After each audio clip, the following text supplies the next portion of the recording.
Hello, friends, and welcome to the Exams Made Simple. And we are back again with the Hindu Complete Newspaper Analysis for 16th of February 2023. 16 फरवरी 2023 का the Hindu newspaper analysis देखेंगे।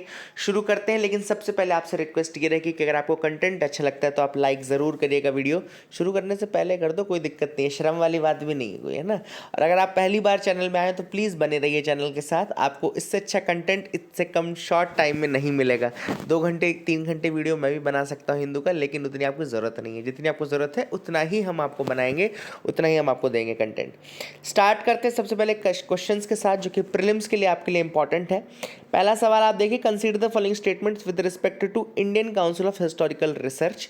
Statement 1 कह रहा है it is an autonomous organisation under the Ministry of Culture. Second statement कह रहा है the ICHR receives grant in aids from various Indian states, private donations and proceeds of the revenue from the sale of publications of the ICHR। तो आपको बता रहे correct statements कौन है, 1 only, 2 only, both या नन। अब इसका answer मैं आपको बता दूं, इसका आंसर है 2 ओनली, सेकंड करेक्ट है। पहला स्टेटमेंट गलत है। क्यों गलत है? क्योंकि ये ऑटोनॉमस ऑर्गेनाइजेशन तो है, लेकिन मिनिस्ट्री ऑफ कल्चर नहीं, मिनिस्ट्री ऑफ एजुकेशन के अंदर आती है, तो इसलिए पहला स्टेटमेंट गलत है। दूसरा सवाल है, Tansa wild life sanctuary recently seen in news is located in. तो तंसा वाइल्ड लाइफ सेंचुरी कहाँ लोकेटेड है? ऑप्शंस आपके सामने है, झारखंड, असम, महाराष्ट्र या Rajasthan. Let me tell you the answer now. The correct answer for this is Maharashtra, c. ये थाने वाले रीजन में लोकेटेड है। अभी रिसेंटली बर्ड वॉचर्स को यहाँ पे बहुत सारी वेराइटी ऑफ बर्ड्स देखने को मिली, तंसा वाइल्ड लाइफ सेंचुरी। तीसरा सवाल है, with reference to lithium consider the following statements. पहला स्टेटमेंट कह रहा है it is the lightest of all the solid elements and reacts vigorously with water. दूसरा स्टेटमेंट कह रहा है it occurs freely in nature but is found combined in small amounts in igneous rocks. तीसरा statement कह रहा है China contains more than 70% of the world's lithium deposit. तो आपको बताना है कि कौन से स्टेटमेंट इनमें से सही है, 1 ओनली, 2 एंड 3 ओनली, 2 ओनली या 1 एंड 3 ओनली। तो दीज आर द 3 स्टेटमेंट्स। अब यहाँ पर अगर आप पहला छोड़ो, तीसरा स्टेटमेंट देखो, कह रहा है कि यहाँ पर 75% से ज़्यादा जो आपका लिथियम रिजर्व्स है वो आपका चाइना में पाया जाता है। तो देखो ये स्टेटमेंट गलत है। लिथियम रिजर्व्स तो सबसे ज़्यादा हैं वो आपके बोलीविया, अर्जेंटीना और चिली, जिसको लिथियम ट्रायंगल बोला जाता है, वहाँ पाए जाते हैं more than 70% of the world's lithium triangle फिर से मैं आपको बता देता हूँ, बोलीविया, चिली एंड अर्जेंटीना। लिख लीजिएगा आप लोग, लिथियम ट्रायंगल कौन है? Bolivia, Chile and Argentina. यहाँ नहीं लिखा है, लेकिन मैंने आपको कल पढ़ाया भी था, अगर आपको याद हो तो। दूसरा स्टेटमेंट भी गलत है, क्योंकि इट अकर्स लिखा है फ्रीली इन नेचर। तो फ्रीली इन नेचर ये बिल्कुल नहीं पाया जाता। It is found in the combined form small amounts igneous rocks में पाया जाता है, फ्रीली नहीं पाया जाता। दूसरा स्टेटमेंट भी गलत है। पहला स्टेटमेंट सही है, it is lightest of all the solid elements and reacts vigorously with water, that is a correct statement, है ना। क्योंकि अगर आप पढ़ें, जब पीरियोडिक टेबल पढ़ेंगे तो उसमें आएगा हाइड्रोजन, हीलियम, लिथियम, है ना। Hydrogen, helium, lithium, beryllium, boron, ऐसा आता है। तो lithium is the lightest of all the solid elements and reacts vigorously with water, बिल्कुल सही है। पहला स्टेटमेंट इज राइट। तो आई hope you got clarity regarding the questions. कुछ सीखने को ही मिला होगा आप लोगों को। आगे बढ़ते हैं न्यूज़ एनालिसिस पार्ट की तरफ, देखते हैं और क्या इंपॉर्टेंट न्यूज़ आर्टिकल्स है। तो पहली न्यूज़ है वो बेसिकली है फॉरएवर केमिकल्स के रिगार्डिंग। अब क्या होते हैं फॉरएवर केमिकल्स और क्यों ये न्यूज़ में है? तो अभी रिसेंटली ऑक्सफोर्ड यूनिवर्सिटी ने एक स्टडी की थी स्वीडन, नॉर्वे वाले रीजन की, स्वेलबार्ड, नॉर्वे वाले रीजन की। वहाँ पे उनको बहुत ज़्यादा टॉक्सिक लेवल ऑफ PFAS यानी कि per and polyfluorinated alkyl substances मिले हैं। पर and polyfluorinated alkyl substances मिले हैं, PFAS। इन्हीं को फॉरएवर केमिकल्स कहा जाता है, और इस कारण से ये बहुत ही बड़ा रिस्क है to the region's wildlife. Obvious बात है, they are toxic components and PFAS यानी कि per and polyfluorinated alkyl substances, इन्हीं को फॉरएवर केमिकल्स कहा जाता है।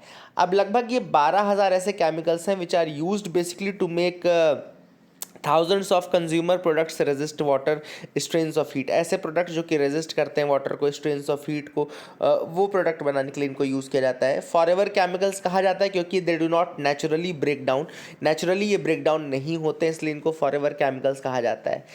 इनको जैसे नॉन स्टिक कुकवेयर हो गया, वाटर रिपेलेंट क्लोथिंग हो गया, स्ट्रेन रेजिस्टेंट फैब्रिक हो गया, कॉस्मेटिक्स हो गया, फायर फाइटिंग हो गई, इन सब प्रोडक्ट्स में यूज़ किया जाता है फॉर एवर केमिकल्स को, ठीक है ना। तो ये पहली न्यूज़ थी जो आपको बताना ज़रूरी था। I hope you got clarity.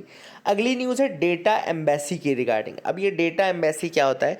तो एक data embassy refers to a server resources, ऐसे server resources which are owned and maintained by a nation state outside its terrestrial boundaries. अब जैसे आपकी एम्बेसी होती है, जैसे इंडिया की एम्बेसी अफगानिस्तान में, हम बोलते हैं ना कि इंडिया की एम्बेसी अफगानिस्तान में, उसी तरीके से डेटा एम्बेसी बेसिकली उस एक तरीके का सर्वर रिसोर्स है जो कि ओन एक नेशन स्टेट द्वारा रहेगा, लेकिन वो रहेगा दूसरे स्टेट में, मतलब आउटसाइड इट्स टेरिटोरियल बाउंड्रीज, है ना, और वहाँ रहेगा according to its own laws, अपने लॉज के अकॉर्डिंग ही रहेगा और दूसरे कंट्री में रहेगा। The idea is basically to ensure the normal functioning of a state and its digital services in case of situations like cyber attack or a natural disaster. तो जैसे सपोज करो अपनी एम्बेसी हमने बाहर कर दी, तो क्या होता है कल को सपोज हमारे स्टेट में कोई इमरजेंसी आती है तो हम अपने रिसोर्सेज का यूज़ बाहर की एम्बेसी से कर सकते हैं, है ना। तो बेसिकली ये एक कंसेप्ट है and the idea is to ensure the normal functioning of state and digital resources in case of situations like cyber attack और अ नेचुरल डिजास्टर, ठीक है। तो ये आपको याद रखना। I hope you got clarity regarding that. Data embassies will be safe zones to store data for friendly nations without any interference from the local laws, है ना। उसमें लोकल लॉस का कोई इंटरफेरेंस नहीं रहेगा और फ्रेंडली नेशन के regarding जो भी डेटा है आप वहाँ पे उसको स्टोर कर सकते हो and really beneficial for countries wanting to diversify the location of their data storage. ऐसी कंट्रीज जो अपने डेटा स्टोरेज की लोकेशंस को डाइवर्सिफाई करना चाहती हैं विदाउट लूजिंग ज्यूरिसडिक्शनल कंट्रोल, क्योंकि लॉ तो आपका ही लगेगा, ज्यूरिसडिक्शन आपका ही रहेगा, है ना। तो इस तरीके का डेटा एम्बेसी का कंसेप्ट यूज़ किया जा सकता है। अब यहाँ पे कुछ और फैक्ट्स आप लोग देख सकते हैं कि डेटा एम्बेसी इनेबल करती है कंट्री को to host backup of its most critical data and services in data centres abroad. मतलब आप अपने डेटा को, जो आपका क्रिटिकल डेटा है, वो दूसरी कंट्रीज़ में स्टोर कर सकते हैं। इससे फ़ायदा ये होगा ना कि मान लो कल को आपके कंट्री में कोई अटैक होता है तो आपके पास दूसरी कॉपी दूसरे कंट्री में अवेलेबल है। इसके अलावा डिप्लोमेटिक इम्यूनिटी इनको प्रोवाइडेड रहती है, जैसे कि वियना कन्वेंशन आपने पढ़ा होगा ना, Vienna convention on diplomatic relation 1961 का, तो वो जैसे safe passage freedom of travel foreign land में देता है, उसी तरीके से डेटा एम्बेसीज को भी डिप्लोमेटिक इम्यूनिटी प्रोवाइड की जाती है। Estonia was the first country to establish data embassy in Luxembourg in 2017। ये लिख लीजिएगा कि एस्टोनिया जो थी that was the first country to establish a data embassy in Luxembourg in 2017 and ये एक इंपॉर्टेंट फैक्ट है जो आप याद रख सकते हैं। आगे देखते हैं एक और चीज़, इक्वेटोरियल। तो अगली न्यूज़ में आते हैं अब। Equatorial Guinea has confirmed it's first ever outbreak of Marburg virus disease. तो मारबर्ग वायरस डिसीज़ का पहला आउटब्रेक इक्वेटोरियल गिनी ने कन्फर्म कर दिया है। मारबर्ग वायरस डिसीज़ क्या होता है? एमवीडी बोलते हैं इसको। It is known as Marburg haemorrhagic fever. इसको मारबर्ग हेमोरेजिक फीवर भी कहा जाता है। It is often fatal illness in humans. It is often fatal illness in humans and Marburg and Ebola virus are both members of the Filoviridae family. तो Ebola और Marburg दोनों एक ही family के हैं, फिलोवर्डी फैमिली के हैं and they are caused by different but they are caused by different viruses. The two diseases are clinically similar, very similar है ना। Ebola and Marburg are clinically very similar. Transmission भी इसका रोजेटस इजिप्टियकस यानी कि फ्रूट बैट्स जो होते हैं of the Pteropodidae family के फ्रूट बैट्स, रोसेटस इजिप्टियकस, ठीक है। तो they are considered to be the natural host of the Marburg virus. The fruit bats are considered to be the natural host of the Marburg virus and the Marburg virus is transmitted from people from fruit bats and spread among the humans through human to human transmission, है ना। जैसे कि direct contact of blood हो गया, organs हो गए, bodily fluids हो गए, तो इससे होता है। The treatment is there is no authorised vaccine और drug to treat Marburg disease as of now, but rehydration treatment to alleviate symptoms can improve the chances of survival. Body को rehydration treatment दिया जाता है in order to increase the chances of survival. तो आपको याद रखना, I hope you got clarity. Equatorial Guinea आपको पता होना चाहिए आपका कैमरून के साथ बॉर्डर है, कैमरून के साथ बॉर्डर है। ये अफ्रीकन एक नेशन है, जैसा मैंने आपको दिखा देता हूँ। ये आप देख पा रहे हैं यहाँ पे वाटर बॉडी में अटलांटिक ओशन है जिसकी तरफ इनका फेस है, तो ये आप देख सकते हैं अटलांटिक ओशन की तरफ ये है इक्वेटोरियल गिनी, और यहाँ पे ऊपर आपको कैमरून दिखेगा, यहाँ पे आपको रिपब्लिक ऑफ द कॉन्गो दिखेगा, रिपब्लिक ऑफ कॉन्गो। तो इस तरीके से यहाँ पे आप देख सकते हैं, और नीचे यहाँ पे इक्वेटोरियल गिनी के नीचे इधर आपको गैबॉन भी दिख रहा है, दिस इज़ गैबॉन ऑल्सो। तो आप ये चीज़ें देख लीजिएगा, याद रखिएगा।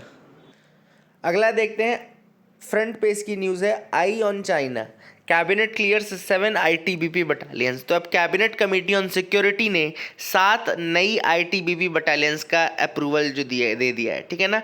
एंड ये जो लगभग 9000 से ज़्यादा पर्सनल है, ये रिक्रूट होंगे इन अरुणाचल प्रदेश रीजन। और यहाँ पे आपका एक और चीज़ स्टार्ट किया है, vibrant village programme basically start किया गया है to stop migration and boost tourism in the border villages. यहाँ पे माइग्रेशन को स्टॉप किया जाएगा वाइब्रेंट विलेज प्रोग्राम्स के थ्रू, और इंफ्रास्ट्रक्चरल डेवलपमेंट करके वहाँ पे टूरिज्म को बूस्ट किया जाएगा बॉर्डर एरियाज़ में, ठीक है ना, वाइब्रेंट विलेज प्रोग्राम। तो दो चीज़ें यहाँ पे आप समझेंगे। पहला तो 7 आईटीबीपी की बटालियंस इंट्रोड्यूस की जा रही हैं। कैबिनेट कमेटी ऑन सिक्योरिटी ने अप्रूवल दिया है। कैबिनेट कमेटी ऑन सिक्योरिटी को हेड कौन करता है, तो प्राइम मिनिस्टर उसको हेड करता है, याद रखिएगा। कैबिनेट कमेटी ऑन सिक्योरिटी को हेड कौन करता है, प्राइम मिनिस्टर, है ना। और यहाँ पे वाइब्रेंट विलेज प्रोग्राम मैंने आपको बता दिया कि यहाँ पे वाइब्रेंट विलेज प्रोग्राम भी स्टार्ट किया जाएगा। यहाँ पे देखो लिखा हुआ है, ये रहेगा लगभग 2022-23 से 2025-26 तक के लिए 4800 करोड़ का इसमें एलोकेशन दिया गया है। नदन बॉर्डर के जो विलेजेस हैं उनका डेवलपमेंट किया जाएगा, वहाँ के लोगों की क्वालिटी ऑफ लाइफ इंप्रूव की जाएगी, माइग्रेशन स्टॉप किया जाएगा, एंड वहाँ पे टूरिज्म इंप्रूव किया जाएगा, ठीक है ना। इसके अलावा आईटीबीपी के बारे में आपको बता दूं तो ये सेंट्रल आर्म्ड पुलिस फोर्स है, आप सबको पता होना चाहिए। इसके अलावा जैसे सीआईएसएफ हो गया, सीआरपीएफ हो गया, बीएसएफ हो गया, एसएसबी हो गया, असम राइफल्स हो गया, या इसके जैसे अलग अलग हैं, ये मिनिस्टर ऑफ होम अफेयर्स के अंतर्गत आती हैं, असम राइफल्स को छोड़ करके, क्योंकि वो डिफेंस प्लस होम दोनों के अंतर्गत आता है, ठीक है ना। अदरवाइज बाकी ये जो सीएपीएफ्स हैं केवल होम मिनिस्ट्री के अंतर्गत आती हैं। आईटीबीपी का फाउंडेशन हुआ था 24 अक्टूबर 1962 में during the India China war, है ना। आपको पता होना चाहिए इंडिया चाइना वॉर चल रहा था 1962 में, तब उसको बनाया गया था। इसके बाद प्रेजेंटली आईटीबीपी डिप्लॉयड जो है वो आपके काराकोरम पास लद्दाख में, जलेप ला जो है आपका जिचप ला जो है अरुणाचल प्रदेश में, वहाँ तक वो लाई करती है। पूरा इंडिया और चाइना के बॉर्डर को बेसिकली ये मॉनिटर करती है, इंडिया चाइना के बॉर्डर को देखती है। एंड ये आपको याद होना चाहिए, this is the thing which is important. 1992 में फिर इसका एक्ट भी पास हुआ था, सेपरेट एक्ट हुआ था आईटीबीपी एक्ट, जिसमें जिसके अंतर्गत फिर इसको रखा गया है। एंड इसके अलावा एक और चीज़ बता दूं आपको कि जैसे जो एसएसबी है यानी सशस्त्र सीमा बल है, वो आपका नेपाल और भूटान का बॉर्डर देखती है ना, याद रखिएगा। सशस्त्र सीमा बल नेपाल भूटान का बॉर्डर देखती है। असम राइफल्स हो गया, वो आपका म्यांमार का बॉर्डर देखती है। बीएसएफ आपको पता ही है कि बांग्लादेश और पाकिस्तान वाला बॉर्डर देखती है, ठीक है ना। तो ये आपको चीज़ें भी याद रखनी है। आईटीबीपी चाइना का बॉर्डर देखती है। सीआरपीएफ तो इंटरनल पुलिसिंग के लिए रिजर्व पुलिस का काम करती है, और सीआईएसएफ जो है वो आपके पीएसयूज और इन सबको देखती है। तो ये भी आप याद रख सकते हैं। I hope you got clarity regarding that as well.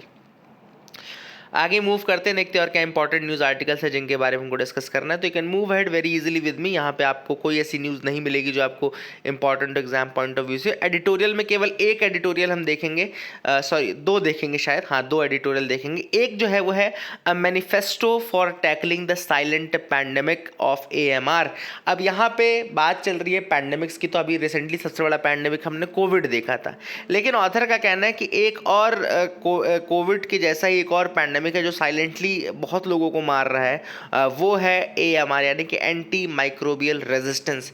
Anti microbial resistance आप सबको पता होगा कि जब आपकी बॉडी में कोई इन्फेक्शन हो लेकिन आपके ऊपर जो एंटीबायोटिक आपको दी गई है या वो काम ना करे, मतलब क्यों काम नहीं कर रही, क्योंकि जिस बैक्टीरिया के कारण वो जिस बैक्टीरिया के कारण वो डिसीज़ हुई है वो उसके ऊपर काम ही नहीं कर रही है, वो दवाई उस पर काम ही नहीं कर रही है। क्यों? क्योंकि वो बैक्टीरिया जो है वो रेजिस्ट कर चुका है, वो उसको मतलब उससे आजकल देखा होगा आपने जेट या मॉर्टिन जलाने से आपको मच्छर भी नहीं मर रहे होंगे, है ना।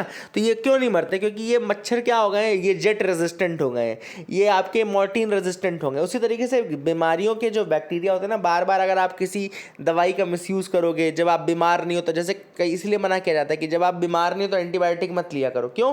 क्योंकि आपकी बॉडी में जब कुछ है ही नहीं और आप बार बार ले रहे हैं ना, तो आपके अंदर जो छोटे छोटे इस तरीके के बैक्टीरिया वायरसेस रहेंगे ये क्या हो जाएंगे, they will become get resistant to that, ये बैक्टीरिया रेजिस्टेंट हो जाएगा फिर, है ना। और यही है rapidly rising the problem of AMR, rapidly rising problem of AMR यानी कि एंटी माइक्रोबियल रेजिस्टेंस, ठीक है ना। तो ये आप याद रखिएगा।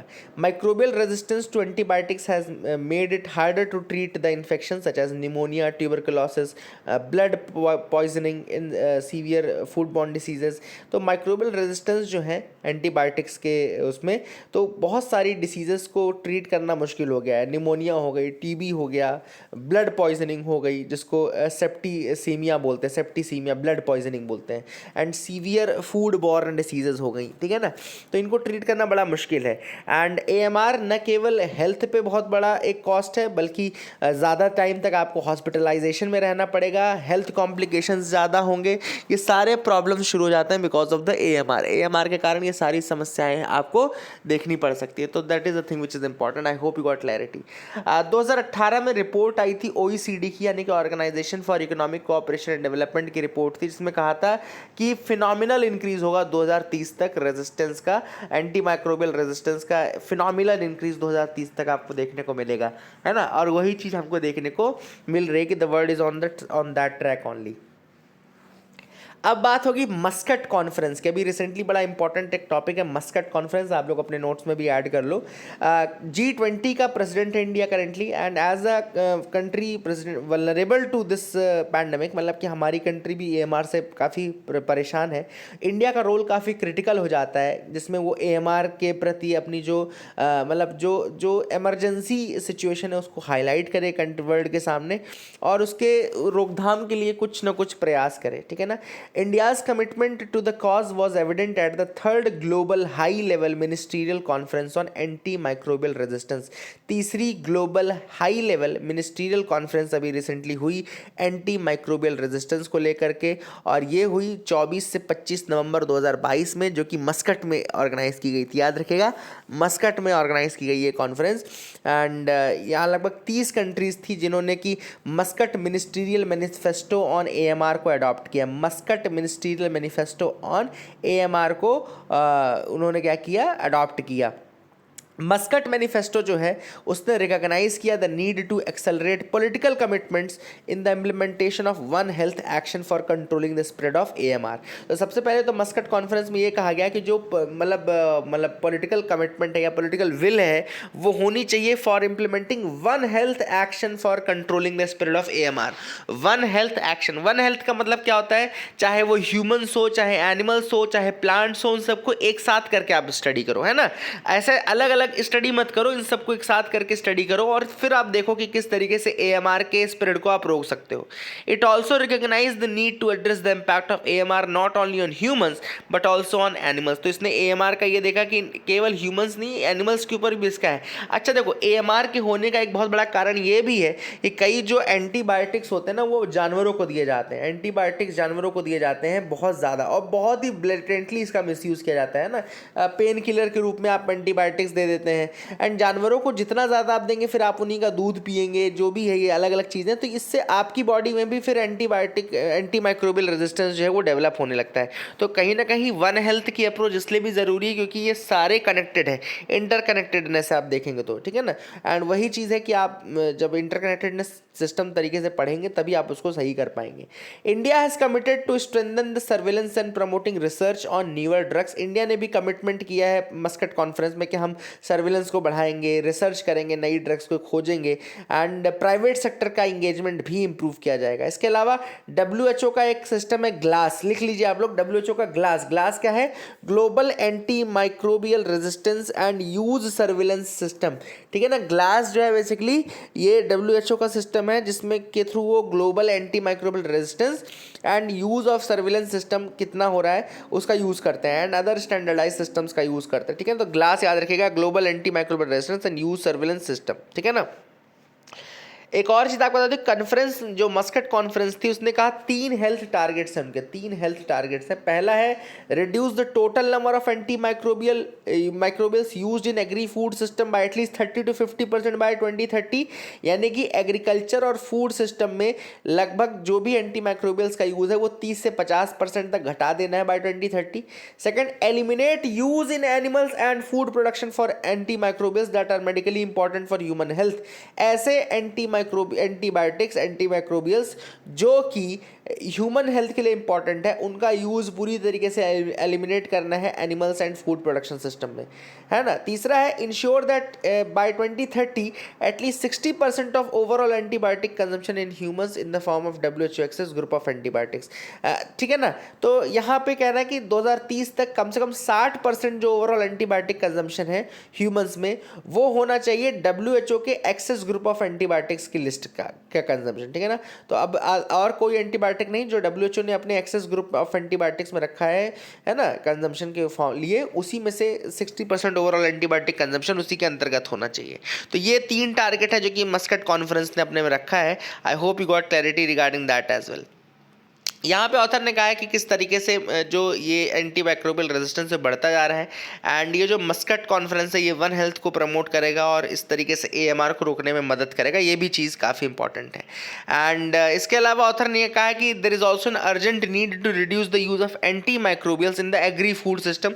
जैसा कि मैंने आपको ऑलरेडी बताया, ये पेन किलर के रूप में या कई बार प्रोडक्शन बढ़ाने उनको लगता है दूध ज़्यादा मिलेगा गाय का, ये अगर हम दवाई दे देते हैं तो इस तरीके की चीज़ें आपको स्टॉप करनी पड़ेगी, ठीक है ना। ड्रग रेजिस्टेंस, नीदरलैंड और थाईलैंड ने अपने जो एग्री फूड सिस्टम में यूसेज थे लगभग 50% से ज़्यादा घटा दिए हैं, है ना। एंड चाइना में भी कंजम्पशन एंटीबायोटिक्स का जो है एग्रीकल्चर सेक्टर में बहुत ज़्यादा सब्सटेंशियली फॉल किया है। तो इस तरीके से आप जो है ये चीज़ें कर सकते हैं। I hope you got clarity regarding that. India में ऑलरेडी नेशनल एक्शन प्लान चल रहा है एंटी माइक्रोबियल रेजिस्टेंस का, 2017 से 2021 तक चला था। एंड इसको और ज़्यादा अच्छे से दोबारा केवल पेपर में ना चले, प्रैक्टिस में भी चले, वो मेक श्योर करने की ज़रूरत है। तो ये तो आर्टिकल था। I hope you got clarity. दूसरा है जजेस and the lure of political jobs. तो यहाँ पर बात चल रही है, अभी रिसेंटली सुप्रीम कोर्ट के जस्टिस S अब्दुल नज़ीर जो थे, रिटायर थे, उनको 1 महीने के अंतर्गत अपॉइंट कर दिया गया, आंध्र प्रदेश का गवर्नर अपॉइंट कर दिया गया।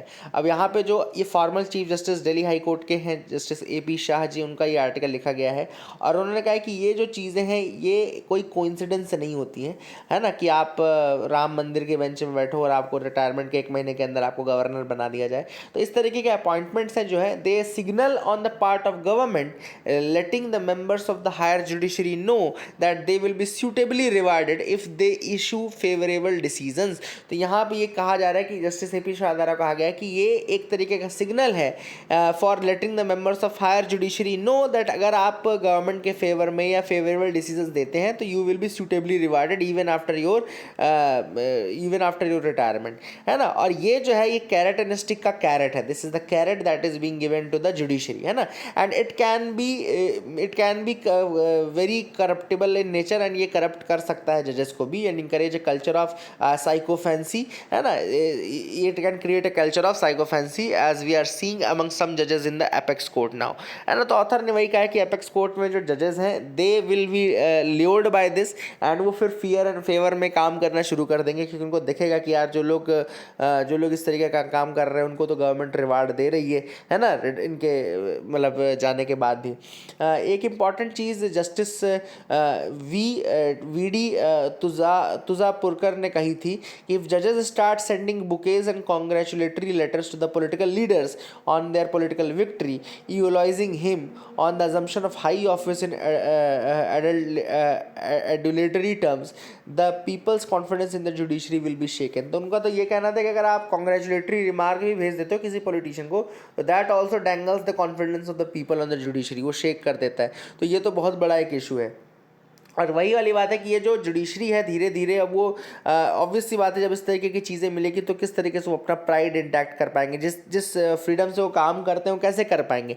एंड लोगों के लिए बहुत इंपॉर्टेंट है जुडिशरी के ऊपर कॉन्फिडेंस बना करके रखना, क्योंकि जुडिशरी के ऊपर अगर कॉन्फिडेंस हट गया लोगों का, then there will be a chaos and anarchy only, है ना। तो ये एक चीज़ है जो कि बहुत इंपॉर्टेंट है। एंड इस तरीके से और ये ऑथर ने कहा कि गवर्नमेंट का हिपोक्रिटिकल बिहेवियर है, क्योंकि पहले अरुण जेटली जी जो थे वो कहते थे कि जो पोस्ट रिटायरमेंट जुडिशियल अपॉइंटमेंट है वो अवॉइड करना चाहिए, क्योंकि इससे जजेस इंड्यूस होते हैं, जजेस को इंड्यूस नहीं करना चाहिए। सच अपॉइंटमेंट्स बेसिकली, है ना, ये deter the confidence of public on the judiciary as well as, है ना। तो उनको लगता है कि ये सारे मिले हुए लोग हैं आपस में, है ना। तो ये सारी चीज़ें, judiciary must keep its high pride intact, अपने हाई प्राइड को इंटैक्ट रखना चाहिए जुडिशरी को। और अगर इस तरीके के वो काम करेंगे तो obviously they will not be able to do that, है ना। And ideally the judicial community should take a consulted decision on this, है ना। ये इस पे आपको डिसीजन लेना चाहिए। एंड इनको एक्सेप्ट करना चाहिए दैट जजेस should not take up any appointment upon retirement stemming from the political patronage. तो पॉलिटिकल पेट्रोनेज से मिलने वाला कोई भी अपॉइंटमेंट उनको नहीं लेना है। कोई कंपटीशन से तो आए नहीं ये लोग, ये गवर्नमेंट ने मन किया, गवर्नमेंट ने दे दिया, पॉलिटिकल पेट्रोनाज एक तरीके से। इसके अलावा कूलिंग पीरियड के लिए बात की गई कि 2 साल का कूलिंग पीरियड होना चाहिए मैंडेटरी मिनिमम बिफोर अ जज agrees to take on any post retirement adjudicatory role. कोई भी रोल लेने से पहले उसको, पोस्ट रिटायरमेंट लेने से पहले 2 साल का कूलिंग पीरियड देना चाहिए। तो ये सारी चीज़ें जो है वो ऑथर ने यहाँ मेंशन किया। I hope you got clarity regarding this. Taxing the windfall profit of oil companies. तो विंडफॉल प्रॉफिट क्या होता है, मैं आपको एक बार फिर से बता दूं, कई बार बताया मैंने आपको। विंडफॉल प्रॉफिट जो होता है वो अनएंटिसिपेटेड स्पाइक होता है, मतलब कि अचानक से आपकी अर्निंग बढ़ गई, है ना। जैसे कि रशिया यूक्रेन का वॉर हुआ तो ऑयल कंपनीज का अचानक से प्रॉफिट बढ़ गया, तो उसको बोलते हैं विंडफॉल प्रॉफिट। ये अनएंटिसिपेटेड स्पाइक होता है अर्निंग में। और ऐसे में basically they are not resulting from a business decision, किसी बिजनेस डिसीजन से प्रॉफिट नहीं हो रहा है, बल्कि किसी इमरजेंसी कंडीशंस के कारण ऐसा हो रहा है। तो ये प्रॉफिट विंडफॉल प्रॉफिट कहलाता है। गवर्नमेंट क्या करती है, इसी विंडफॉल प्रॉफिट पर टैक्स लेती है ना, जिसको बोलते हैं विंडफॉल टैक्स। तो ये आप याद रख सकते हैं। I hope you got clarity regarding that as well. अगला है understanding the India's mental health care act 2017।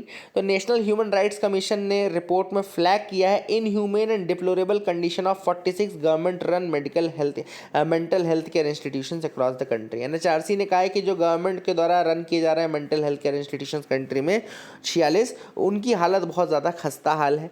And the report notes that the facilities are illegally keeping patients long after their recovery in what is an infringement of the human rights of the mentally ill patient. उनके अलावा ये भी कहना है कि ये लोग illegally patients को रख रहे हैं even after their recovery, and it is an infringement of the human rights of the mentally ill patients. तो ये एक इंपॉर्टेंट चीज़ है।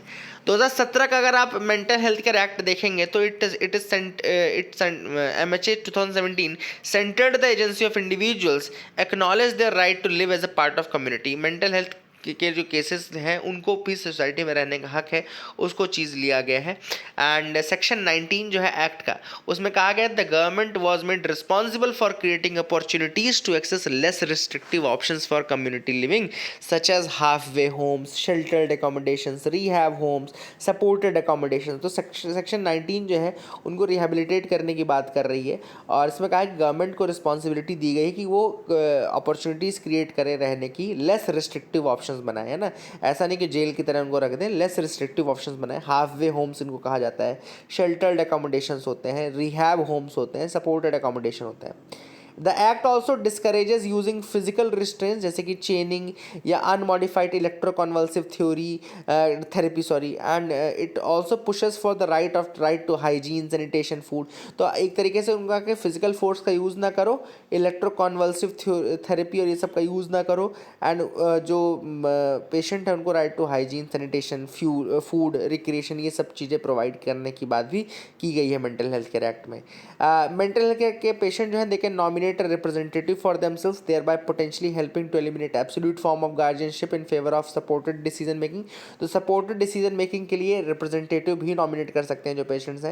And experts note this was the first time a psychosocial approach to mental health was adopted। The act acknowledged that external factors such as income, social status and education impact mental well-being and therefore recovery needs a psychiatric as well as social input। तो ये काफ़ी important है कि act ने acknowledge किया कि external factor factor जैसे कि income, social status and education जो है दे इम्पैक्ट द मेंटल वेलबींग, ये इम्पैक्ट करते हैं। इसलिए एक रिकवरी के लिए साइकियाट्रिक की भी ज़रूरत है, सोशल इनपुट की भी ज़रूरत है। चैलेंजेस क्या क्या है? चैलेंजेस ये हैं, सबसे पहली बात तो कि जैसे अभी हमने पहली कंडीशन देखा कि ठीक होने के बाद भी उनको रखा हुआ है ना, पैसे ऐंठे जा रहे हैं उनसे, और ये सारी चीज़ें हो रही हैं, पहली चीज़। दूसरी चीज़, स्टेट्स को मेंटल हेल्थ केयर एक्ट के अंतर्गत ये कहा था कि आप लोग स्टेट मेंटल हेल्थ अथॉरिटी बनाएंगे, और दूसरा आपको मेंटल हेल्थ रिव्यू बोर्ड बनाना पड़ेगा। तो ये बॉडीज़ जो रहेंगी काम करेंगे, ये हेल्थ केयर एक्ट में थी, लेकिन स्टेट्स ने या तो बनाया नहीं है या तो ये बॉडीज़ बना करके डिफंक्ट हो चुकी हैं, है ना। सेकंड, स्टेट्स ने नोटिफाई नहीं किया है minimum standards which are maintained to ensure the quality, है ना। क्वालिटी कैसी रहेगी, जो मेंटल हेल्थ केयर आपके बनाए जा रहे हैं, बॉडीज़ बनाई जा रही हैं, उसके स्टैंडर्ड्स जो हैं वही मिनिमम स्टैंडर्ड्स नोटिफाई नहीं किए स्टेट्स ने, तो किसी भी क्वालिटी का इंस्टीट्यूशन आप बना करके छोड़ दोगे, है ना। तो that is the thing which is important. ये सारे बजटरी एलोकेशन बहुत पुअर है ना, बजटरी एलोकेशन पुअर है। फिर उसके बाद यूटिलाइजेशन ऑफ फंड्स जो है वहाँ पे भी मतलब पुअरली उसको यूटिलाइज किया जा रहा है। किस तरीके से अंडर इक्विप्ड है इंस्टीट्यूशंस, आपके मेंटल हेल्थ केयर जो आपके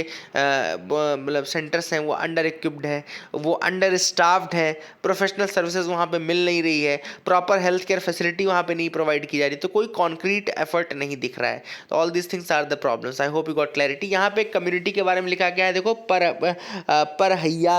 पर हयाज जो लिखा है ना, पर हयाज ऑफ झारखंड, दे आर पीवीटीज यानी पर्टिकुलरली वल्नरेबल ट्राइबल ग्रुप्स, ठीक है ना। ये आपको मैंने बताया कि ये मोस्ट वल्नरेबल जो ट्राइबल ग्रुप्स हैं वो पीवीटीजी में आते हैं। लगभग 75 पीवीटीजीज हैं इंडिया में, है ना, अलग अलग स्टेट्स में, सारे स्टेट्स में नहीं है, कुछ अलग अलग 10-15 स्टेट्स में ये डिवाइडेड है, 75 के आसपास हैं। पर हयाज are basically PVTGs from the Jharkhand में पीवीटीजी हैं ये, ठीक है, तो इसको याद रखिएगा। आगे देखते हैं यहाँ पे countries first indigenous aircraft carrier INS Vikrant. INS Vikrant क्या है? कंट्री का पहला इंडिजिनस एयरक्राफ्ट कैरियर है। 1 महीने में लगभग ये तैयार हो जाएगा, है ना। फॉर लिखा है ना indigenous carrier Vikrant will be operational by the year end, इस साल को ख़त्म होते तक ये बिल्कुल ऑपरेशन हो जाएगा फाइनल यूज़ के लिए, ठीक है ना। HAL to provide maintenance and overall support for MQ-9B drone engines in India. तो MQ-9B ड्रोन इंजन्स क्या होते हैं पहले मैं आपको बता दूं। यहाँ पे याद रखिएगा RPAS सिस्टम के बारे में। RPAS क्या है? Remotely piloted aircraft system. ये हम US से लेने चाहते हैं ना, we want to purchase Predator, इसको प्रेडेटर बोलते हैं, Predator remotely piloted aircraft system, ये RPAS है, हम US से लेना चाहते थे। अब उसका जो इंजन ऑपरेशन है, उनके जो इंजन ऑपरेशन है वो हॉल करेगा, तो ये हॉल करेगा। इसमें इंजन जो यूज़ होता है वो MQ-9B guardian high altitude long endurance engine use होता है, MQ-9B, तो वो जो है वो हॉल बनाएगा। तो ये एक न्यूज़ थी जो आपको बताना था। I hope you got clarity. आगे मूव कर सकते हैं, देखते हैं और क्या इंपॉर्टेंट न्यूज़ आर्टिकल्स हैं।